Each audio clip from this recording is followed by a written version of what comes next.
Hey everyone, this is BrettFish and welcome to the second episode 1 of Out of the Fishbowl season 4.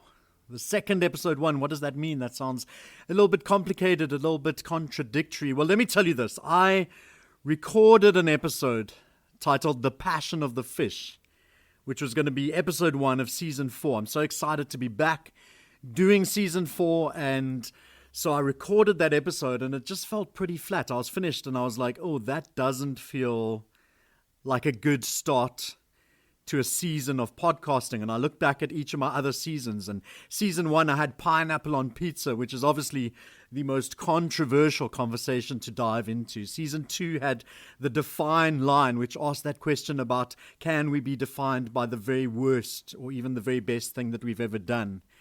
And then season 3 started with the episode called Killing Cats, which was all about curiosity and invitation to be curious when meeting new people, when coming against new topics, when hearing ideas that don't resonate. And so it feels like episode 1 is meant to be something that really punches, that really grabs you, and so the passion of the fish was just feeling a little bit lame. But then as I was thinking, well, what can I do? What is something that is on everyone's minds at the moment? What's something on everyone's hearts? What is something that is gripping people? And I thought that just a few days ago, we had a momentous Springboks victory in the World Cup. South Africa, back-to-back victories in the Rugby World Cup. And then I woke up the next day with the news that my favorite friend, Matthew Perry, who played Chandler Bing in the hit series Friends, that he had died at the age of 54. And meanwhile, in the background of these two events, there's this Palestine-Israel conflict that is happening where hectic, disgusting, torturous, violent aggression is happening and innocent people are being killed on both sides. And it's complicated and it's messy and people have opinions and are canceling people for having the other opinions. And I've got friends who are having or who have just had babies, and I've got colleagues who are attending funerals of people that they love and have lost. And so the question is, how do you hold these things? How can you celebrate a book victory while Palestine is being ripped to shreds, while children are being killed? How do you take joy in a birth when there's also a death? And I came upon this quote by F. Scott Fitzgerald that says, "The test of a first-rate intelligence is the ability to hold two opposed ideas in the mind at the same time and still retain the ability to function." And then Ella Hicks put it in a similar way: two things can be true at once, even opposing truths, and you can hold those two truths in two hands and walk forward. And I thought that's something that we can look at. And so as I, it's not going to be as fresh or as planned or as ready as the passion of the fish, but as we look at the kind of crazy, imploding, messed up world with climate change and anti-vaxxers and wars and births and celebrations and new inventions and all this stuff happening at the same time, is there a possibility? Is there a way that we can hold things that seem opposed, that seem to pull against each other, and still in some way maintain a sense of sanity and good living? And so we are going to dive into that a little bit, and I hope there's something for you to grasp and wrestle with and be inspired by and be challenged by and start conversations with your friends as we look at the start of season 4 of Out of the Fishbowl with an episode that I've called Episode 1, Holding Two Things.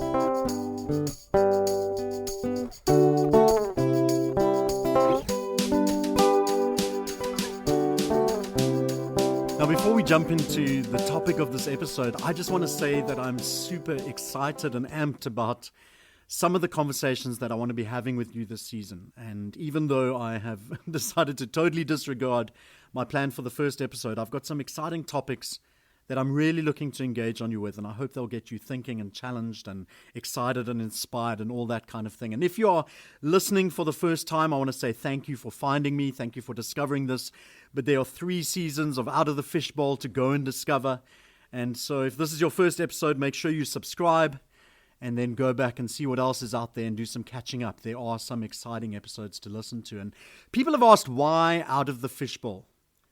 And so just to give you a little idea of the intention behind this podcast, it's the thought of swimming against the current, about breaking out of the boxes that we've been forced or conditioned into. It's this idea of asking bigger and better questions about how the world can be a better place for everyone in it. Not to just live or survive or exist, but to thrive. The idea that there is enough in the world. There's enough for our need, but maybe not for our greed. And so the purpose of Out of the Fishbowl is to always start in front of the mirror. What do I need to change? Where do I need to learn? Where do I need to grow? Where do I need to be listening? And then after that, to move outwards. How can I change and inform and encourage the people around me? What needs to be cheered on? What needs to be brought down? What needs to be unlearnt? And so I want to say thanks for listening. I am looking forward to this season. If you enjoy an episode that you hear, please share it with people. Please tell other people to take a listen. Go back to your favorite episodes and get your friends and family to go and listen to them. And let's get more ears on this stuff. If the stuff is helpful or good, let's keep spreading it. Ram Dass had this to say on today's topic. Ram Dass. Across the planes of consciousness, we have to live with the paradox that opposite things can be simultaneously true. And so how do we hold two things? How do we sit with joy and anger and pain and chaos all at the same time? How do we do that? And how do we manage to keep going? How do we manage to live well when things can seem so chaotic? And I just want to share a number of thoughts that I've put down as we look at this topic. I thought of the idea of context that often matters. Something can be, or two things can be true at the same time. If you think of somebody writing the number 6 in the sand on the beach, and if you have a person standing on one side of it, then they will see a 6. And if you have somebody standing on the other side of it, they will see a 9. Is it a 6? Is it a 9?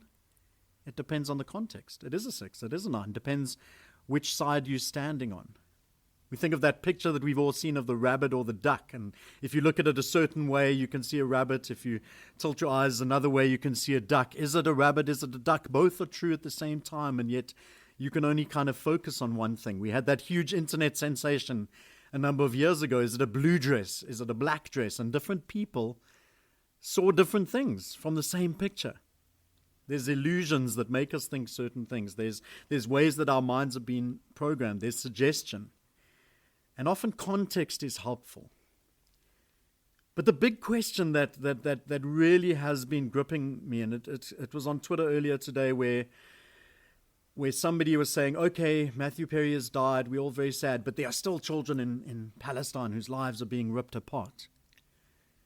And that was really jarring for me, because it was almost like that bad thing doesn't count because this bad thing needs center stage. And actually both things can be bad.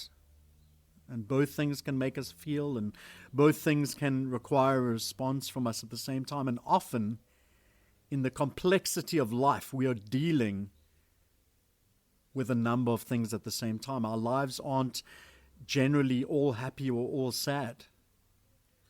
I've spoken about how over the last 3 years my marriage ended, and last year the divorce came through. And so the framework of most of my life at the moment, while I'm still healing and hopefully getting sorted and hopefully moving towards the light at the end of the tunnel, is this idea that I'm living in this space of my marriage having ended, having collapsed, having not worked out the way I was planned. And so that is a very sad thing, devastating thing, confusing thing. But at the same time, while that is all true, I'm able to celebrate my best friend who's about to have a baby, my sister-in-law who's just had a baby, my sister who's just won this amazing race, or this thing that's been made or created or done, or we are able to somehow hold things that seem contradictory or seem that we can't hold them at the same time. We have to find ways because they're going to be prevalent at the same time.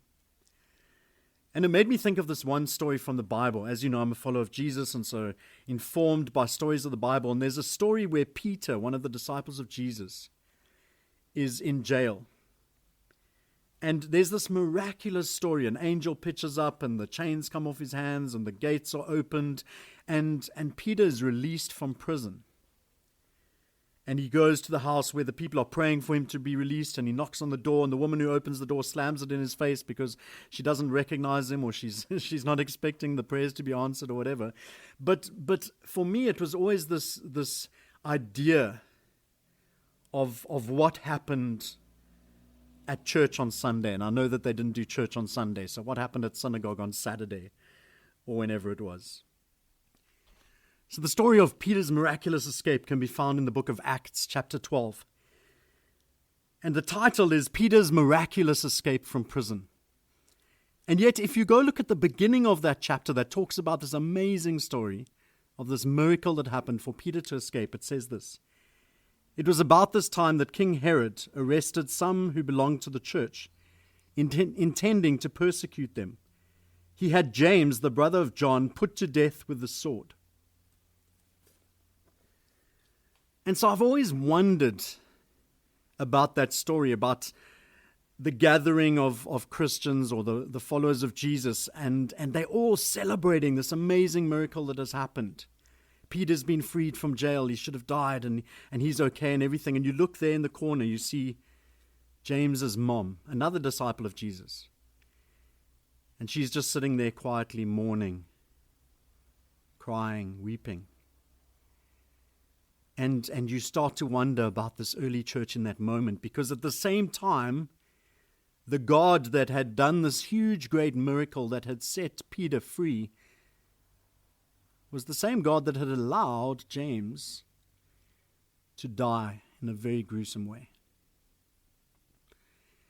And so is it possible as the church in that context to be able to celebrate what happened with Peter and to be able to mourn what happened to James, and at the same time be questioning God in that space? Like, this is the God we believe in. How come God does this with the one person but doesn't do it with the other person? And that's what a lot of us wrestle with.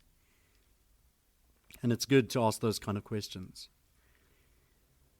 But I'm sure James's mom was super happy and elated and delighted that Peter had been rescued, while being totally crushed and devastated and sad and full of grief because her son had died. Two things can seem contradictory but be true at the same time. And so context is often really important. I think of the news of a new baby being announced, but that might be really painful for somebody who has been struggling for a number of years to conceive a child. You've got really good news, but really bad news or really painful news. I think for me at the moment, reading people's anniversary announcements has become a lot harder than when I was married and I had my own anniversary announcements coming up. But I want to celebrate. I want to celebrate the marriages of my friends. I want to celebrate that they're going on, that they're strong, that they're growing, that they are exciting. But at the same time, I am going to be a little bit sad, because I don't have that happening and I don't have that to look forward to, and somehow mine didn't turn out the way I thought it would. And so context is often important. I think it's important to acknowledge, to give focus, to give attention. So when you've got something happening in Israel, Palestine, Gaza, on the other side of the world, I can't practically do a lot of stuff that is going to affect it. But I can highlight the stories. I can highlight the injustice. I can call for sanity.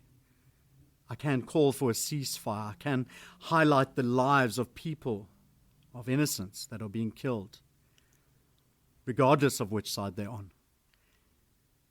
And so there's a space for us to be able to acknowledge, to be able to focus, to be able to give attention to things that are serious, that we can't necessarily specifically have an impact on.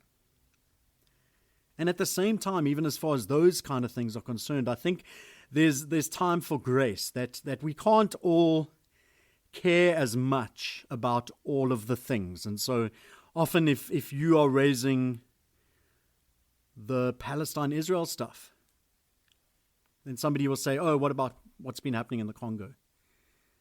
What's been happening in Sudan? And then people get offended and get angry at you because you mentioned this one thing and you didn't mention all these other things. And we can't all care equally as much about all the travesties and injustices and hectic things that are going on all the time. And so I think there is a thing about finding spaces to acknowledge and focus and draw attention to things. But we also need to be a bit gracious to people around us. If you think of somebody that has just lost a child, then the expectation for them to be as involved in whatever happening is happening around at the moment, an anti-racism thing or lifting up women thing or whatever it is, there's some grace needed to give them a space to just mourn what they're facing with at the moment. And I think the one thing that comes out of this more than anything else is just the complexity of life, that life is complicated and hard and difficult, and it's seldom as black and white as we would like it to be.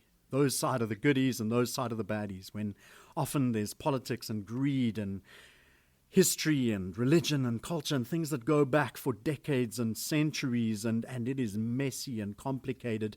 And in that situation, the best that we can often do is to read and to listen to stories of people that are in the situation and to try educate ourselves so that we can at least become a little bit more knowledgeable of the issues, that we can at least understand a little bit of what's going on. So for me, a couple of years ago, I tried to educate myself a little bit better on the Israel-Palestine thing before all this latest chaos came about. And so I read 3 books of people from different perspectives that were living in the region. One was a novel, other books were books speaking to it. And so just in an attempt, I'm definitely not an expert, and I definitely don't know all the ins and outs of what's going on there, but at least let me try to understand it a little bit better.